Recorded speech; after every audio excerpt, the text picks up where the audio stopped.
یہاں کا تو ہمیں نہیں پتا، لیکن ساری دنیا میں، ممکن ہے کہ دنیا سے الگ جگہ ہو، لیکن ساری دنیا میں اس وقت طلاق کا ریشو بہت زیادہ ہو چکا ہے. اس موضوع کو ہم اس وجہ سے ڈسکس کر رہے ہیں کہ یاد رکھیں کہ بہت ساری جگہ مردوں کو لوگ برگلاتے ہیں. ممکن ہے کسی کے ذہن میں سوال ہے اس موضوع میں کیوں چلے گئے، کیونکہ یہ بھی ذمہ داری ہے کہ گھر برباد نہ ہو، یہ بھی ذمہ داری ہے کہ ہم جناب سیدہ مولا امیر المؤمنین کی سیرت و سنت پہ چلیں، ان کی تعلیمات سے آشنا ہوں. جو بھی برگلاتا ہے اور گھروں کو برباد کرتا ہے وہ بدترین گناہ کرتا ہے. اسی طریقے سے مردوں کو عام طور پہ برگلانے والے بھی کچھ لوگ ہوتے ہیں، وہ ظاہر اس سے گھر والے ہوتے ہیں.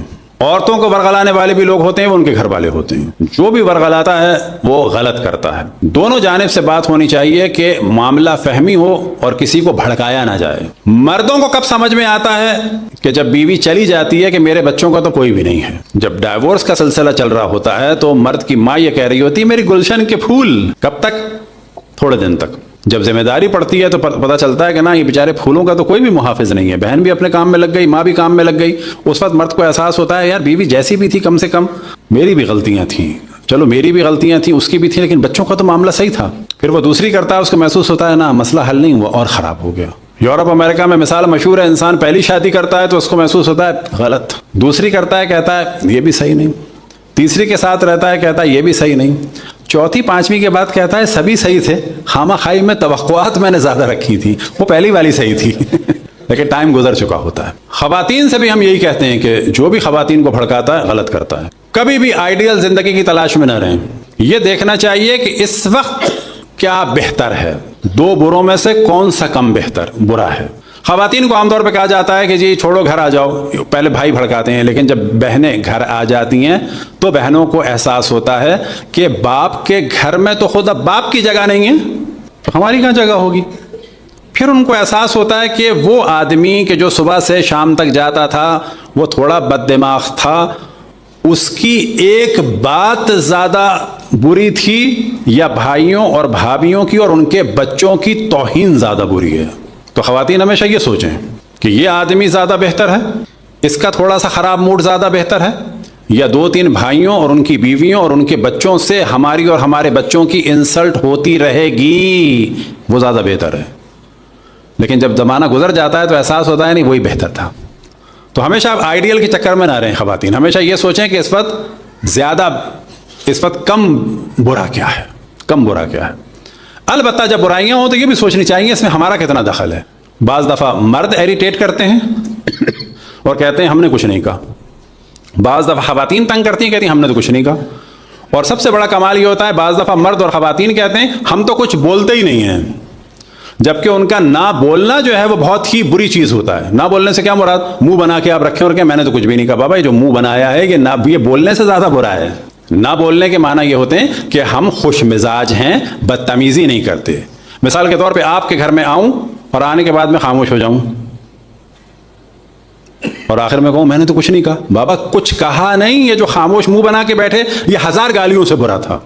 تو کوئی بھی آپ سے کہے کہ اس قسم کی چیز ہے تو ہمیشہ کوشش کریں کہ لوگوں کے گھر کو برباد نہ ہونے دیں.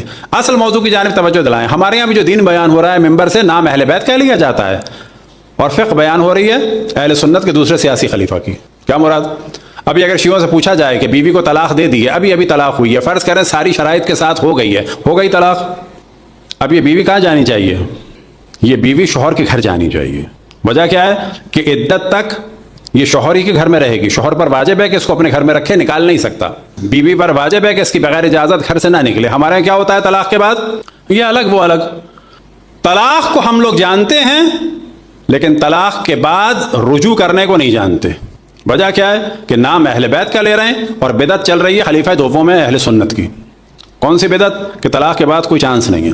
لہذا یہ شیعوں کی ذمہ داری ہے کہ اگر کہیں طلاق ہو گئی ہے اور ابھی عدت چل رہی ہے تو لوگوں کو تیار کریں کہ رجوع ہو جائے. اور اگر کہیں عدت کا ٹائم گزر چکا ہے، آپ کو پتا چلے کہ اس وقت کسی کی طلاق ہوئی ہے، 1 سال 2 سال 10 سال 20 سال گزر چکے ہیں، مرد یا خواتین میں سے کوئی بھی ایک پشیمان ہے یا یہ کہ ان کے ملنے سے بچے خوش ہو جائیں گے، ان کا دوبارہ نکاح کرا دیں. یہ جو حلالہ والا موضوع ہے کہ جو بدعت عمری ہے، حلالہ ہے لیکن کب ہے؟ تیسری طلاق کے بعد. تیسری طلاق کب ہوتی ہے؟ ایک دفعہ طلاق ہو گئی، یا رجوع کر لیا، یا عدت میں رجوع کر لیا، یا عدت کے بعد نکاح ہو گیا. اب زندگی گزارنا شروع کی. اب مرد نے طلاق دے دی، یہ دوسری مانی جائے گی. عدت میں رجوع کر لیا یا عدت کے بعد نکاح کر لیا، یہ دو طلاقیں ہو گئیں. اب تیسری طلاق دی. اس تیسری طلاق کے بعد کیا ہے؟ وہ نہیں ہے جو اس وقت اہل سنت میں چل رہا ہے. تیسری طلاق کے بعد کیا ہے کہ مرد سے کہا گیا کہ تم نے اپنی پاور کو بہت مس یوز کر لیا، اب یہ خاتون آزاد ہے، جس سے چاہے شادی کر لے، جس سے چاہے شادی کر لے. اہل سنت کے دوسرے سیاسی خلیفہ نے اپنے دور میں کیا کیا کہ میں ایک ہی وقت میں 3 طلاقوں کو جاری کرتا ہوں. یہ اسلام نہیں ہے، یہ اسلام ہے بدعت عمری ہے. یہ ہمارے ہاں لوگ اہل بیت کا نام لیتے ہیں لیکن طلاق کے احکام نہیں پتہ. آپ سب کی ذمہ داری ہے یہ. ممکن ہے کسی کو موضوع اچھا نہ لگے تو نہ لگے، کیا کر لیں گے. لیکن اگر جناب سیدہ کے اس ذکر سے بعض میاں بیوی دوبارہ زندگی ان کی بن جاتی ہے تو اس سے بڑھ کر کوئی ثواب کا کام نہیں ہے. صلوات پڑھیں پر محمد والے محمد.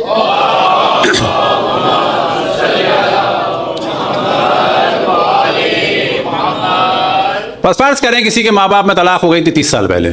بچے سمجھتے ہیں کچھ نہیں ہو سکتا، جائیں اپنے ماں باپ کا دوبارہ نکاح کرا دیں. یہ اہل بیت کی فقہ کو جاننا چاہیے. ہمارے اتفاق سے علماء بھی طلاق پڑھا دیتے ہیں، اس کے بعد رجوع کا طریقہ نہیں بتاتے.